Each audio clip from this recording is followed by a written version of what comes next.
भगवान के घर देर है पर अंधेर नहीं है, ये हम सब ने सुना होगा और हम सब इसका मतलब बहुत अच्छे से जानते हैं। कुछ इसी तरीके की एक कहानी है लियो टॉल्स्टॉय की, God sees the truth but weights. मुझे पर्सनली लगता है कि ठीक है, थोड़ी सी देर होना, इट इज ओके। भगवान के पास और भी बहुत से काम हैं, बहुत से लोगों की लाइफ देखनी है। लेकिन कभी कभी इतनी देर हो जाती है कि आपकी पूरी लाइफ ही बीत जाती है और फिर उस न्याय का, उस जस्टिस का कोई बेनिफिट नहीं रह जाता है। इस कहानी को जानने के बाद आप लोग मुझे बताएं प्लीज कमेंट्स में कि आपको कैसा लगा। क्या वो जस्टिस आपको ठीक लगा? क्या वो जस्टिस आपको जस्टिफाइड लगा या नहीं लगा? लगा तो क्यों लगा, नहीं लगा तो क्यों नहीं लगा? ये सब आप मुझे बताएंगे कमेंट्स में। तो आइए बढ़ते हैं अपनी इस कहानी की तरफ। ये सभी प्लेलिस्ट्स हैं जो कि आपको डिस्क्रिप्शन में मिल जाएंगी, और ये एक टेलीग्राम चैनल है, ये लिंक भी मैं आपको प्रोवाइड कर दूंगी।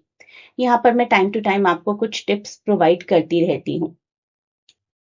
तो ये जानते हैं अपनी स्टोरी को। God sees the truth but weights, Leo Tolstoy, जैसा कि मैंने आपको बताया ही 1872 की स्टोरी है। ईयर आपको क्वेश्चन में आ सकता है।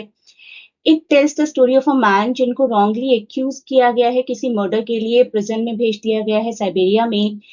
इनोसेंट हैं बट बहुत साल अपने जेल में बिता देते हैं। The story is all about patience, forgiveness, और कैसे सच आखिर सामने आ ही जाता है। लेकिन आप मुझे बताएंगे, क्या इतनी देर बाद सच सामने आने का फायदा है? कमेंट्स में अपने व्यू पॉइंट्स मुझे बताइए इस स्टोरी के बारे में। पहले स्टोरी को जानते हैं डिटेल में। एस्क्यूनॉव के बारे में जानते हैं पहले। एस्क्यूनॉव का पूरा नाम क्या था? ये क्वेश्चन आपको आ सकता है एमसीक्यू में। इवान दिमित्रिच एस्क्यूनॉव काफी प्रॉस्परस मर्चेंट हैं जो कि रशिया के एक टाउन व्लादिमीर में रहते हैं। ये भी आपको याद रखना है, नाम कहाँ पर रहते हैं। अपनी वाइफ के साथ, अपने बच्चों के साथ। एक समर को वो एक फेयर में जाना चाह रहे हैं जिसका नाम है निजनी फेयर। फेयर का नाम भी आप याद रखिए, एमसीक्यूज में काम आएगा, अपने कुछ गुड्स, अपने कुछ प्रोडक्ट्स को सेल करने के लिए। वाइफ कहती हैं कि मैंने अच्छा सपना नहीं देखा है। I am troubled by a dream जिसमें मुझे दिखा कि तुम्हारे बाल बिल्कुल सफेद हो गए। वो कहती हैं ये तो अच्छा सपना है ना, इसका मतलब है मेरी लाइफ लॉन्ग है। सफेद बालों में मुझे देख लिया। एस्के नॉफ laughs over her dream, interpreting कि ड्रीम तो नॉनसेंस है, और अगर ड्रीम का मतलब सोचा जाए तो गुड ओमेन ही है, एक अच्छा शगुन है। जाने दो मुझे, मुझे अपने काम करने ही हैं। ऐसे सपनों से मैं अपना काम छोड़कर घर पर थोड़ी बैठ सकता हूँ। तो ये मैं आपको प्रॉपर कॉन्वर्सेशन दिखाती हूँ। बिल्कुल एग्जैक्ट टेक्स्ट पिक किया है मैंने, पूरा टेक्स्ट तो पिक नहीं किया जा सकता वीडियोस में। One summer, Exenov was going to Nizhny Fair. As he bade goodbye to his family, his wife said to him, Ivan Dmitrich, do not start today. I have had a bad dream about you. Exenov laughed and said, you are afraid that when I get to the fair, I shall go on a spree?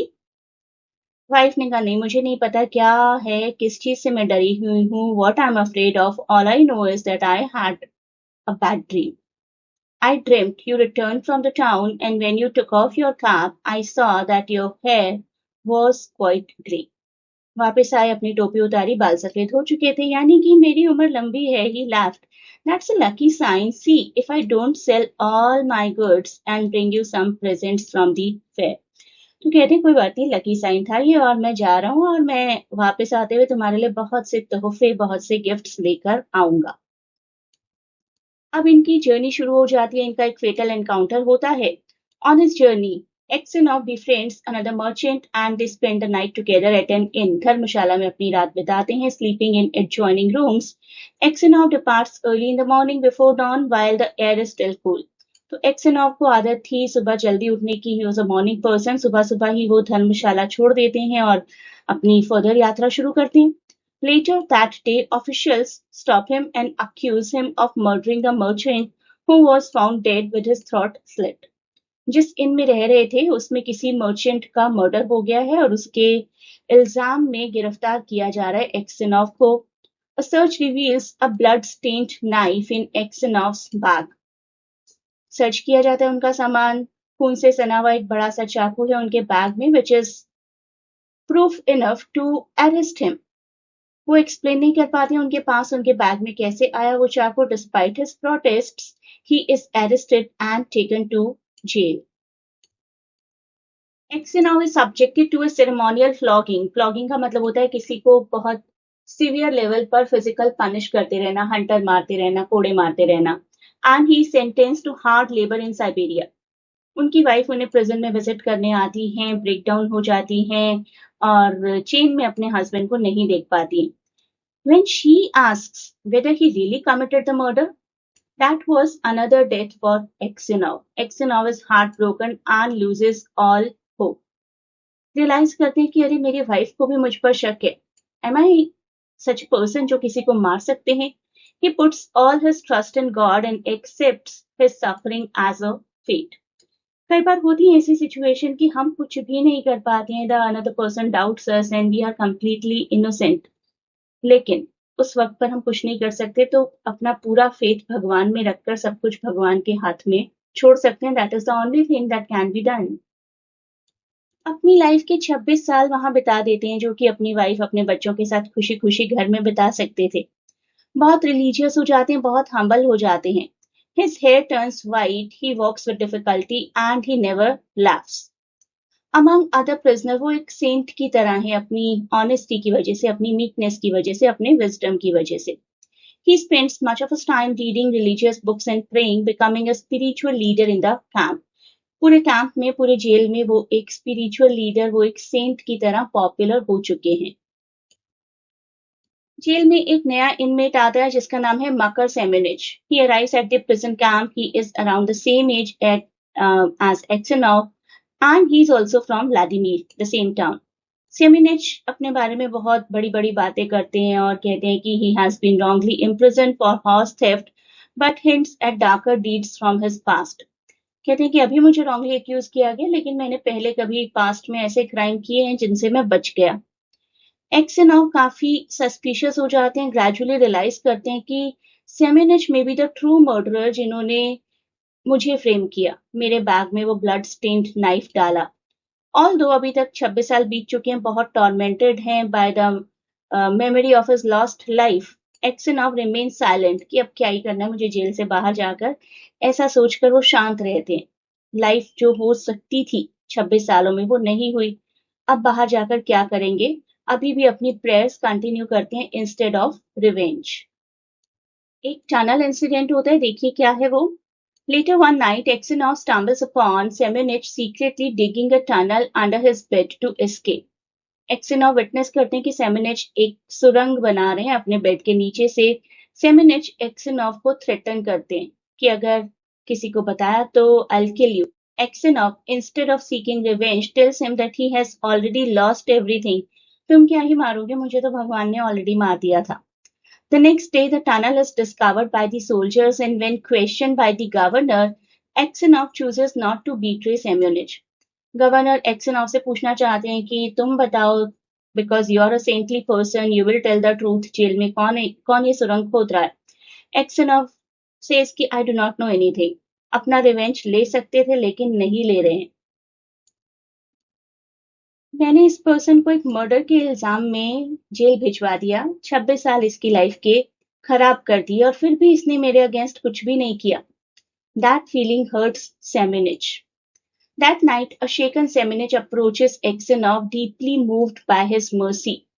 बिल्कुल उनके कदमों में गिर जाते हैं और confess करते हैं कि हाँ, मैं था वो इंसान, मैं था वो पर्सन जिसने उस मर्चेंट को मर्डर किया था long ago. He admits to planting the knife in Exenov's back to cover his crime. और अभी मुझे अपने गिल्ट का बहुत अच्छे से एहसास है.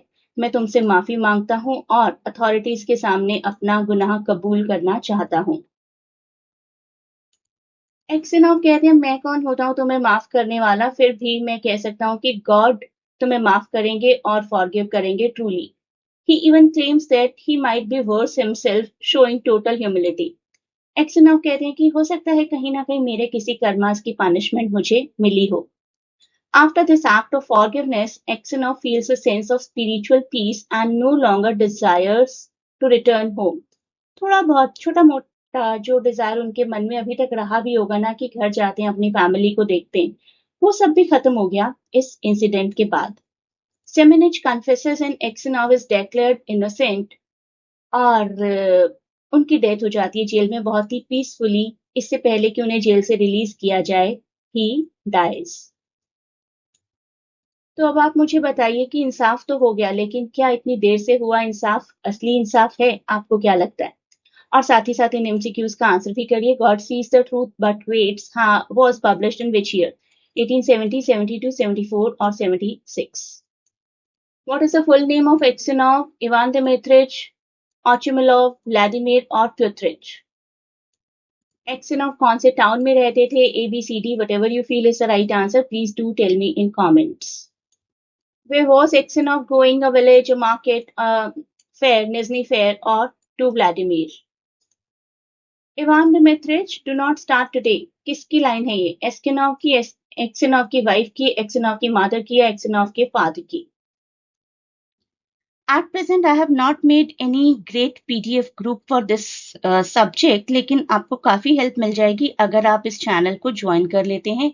टेलीग्राम लिंक है यहाँ पर, मैं आपको ये लिंक डिस्क्रिप्शन में प्रोवाइड कर दूंगी। Please join it and I can assure you कि आपको काफ़ी हेल्प मिलेगी अपने अपकमिंग एग्जाम में। तो great good luck to all of you and keep praying for my well-being as well, and let us get prepared for the exams of life.